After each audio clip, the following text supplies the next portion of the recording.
नमस्कार मंडळी, अतिशय सोप्या पद्धतीने करता येणारे फिश फ्रायची रेसिपी आज मी तुमच्यासोबत शेअर करत आहे. चला तर तुम्हालाही दाखवते कसे करतात हे.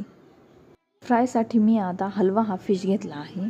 तर आता याला आपण कोमट पाण्याने स्वच्छ धुवून घेऊ. कोमट पाण्याने धुतल्याने काय होतं, त्याचा वशाळ वास निघून जातो. आपण आता फिश स्वच्छ धुवून घेतले आहेत. आता त्यात आपण 2 लिंब पिळणार आहोत. त्याने काय होतं, जो राहिलेला वास आहे त्याचा उगीर वास, वशाळ वास म्हणतो आपण, तो सगळा निघून जातो. आता आपण लाल तिखट आणि मीठ घेतलंय. फक्त एवढं 2 साहित्यातच आपण ही रेसिपी लावून ठेवलेली. आपण 5 मिनिटं हे मासे ठेवले होते. तर आता आपण याच्यात हे लाल तिखट मीठ घालणार आहोत.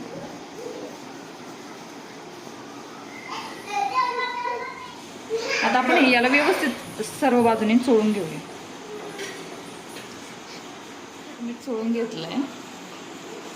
आता आपण एका प्लेटमध्ये थोडंसं तांदळाचं पीठ आणि रवा घेतलाय. आता हे दोन्हींना मिक्स करून घेऊ.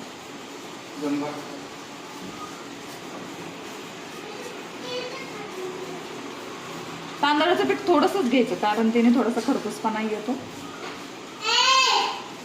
रवा थोडासा जास्त ठेवायचा त्याच्यापेक्षा. आता आपण पीस उचलून याच्यामध्ये डिप करूया. व्यवस्थित त्याला रव्याचं आणि तांदळाचं मिश्रण असं व्यवस्थित लावून घ्यायचं, कारण तो खरपूस भाजल्यानं खूप छान लागतो. आता आपण सगळे पीस असेच करून घेऊया फिशचे. छान असं त्याला असा रवा चोळून घेऊया.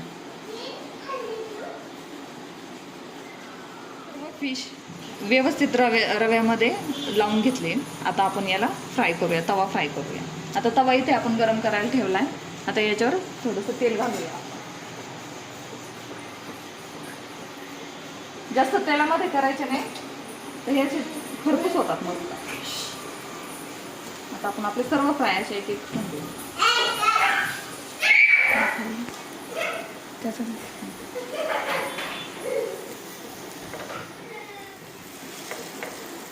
आता एका बाजूने व्यवस्थित खरपूस भाजला. आता आपण त्याला पलटी करूया.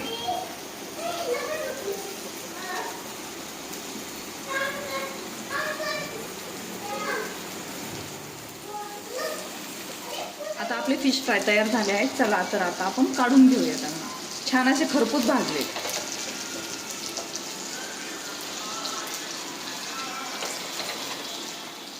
हे बघा किती छान आपले खरपूस असे भाजलेले फिश फ्राय.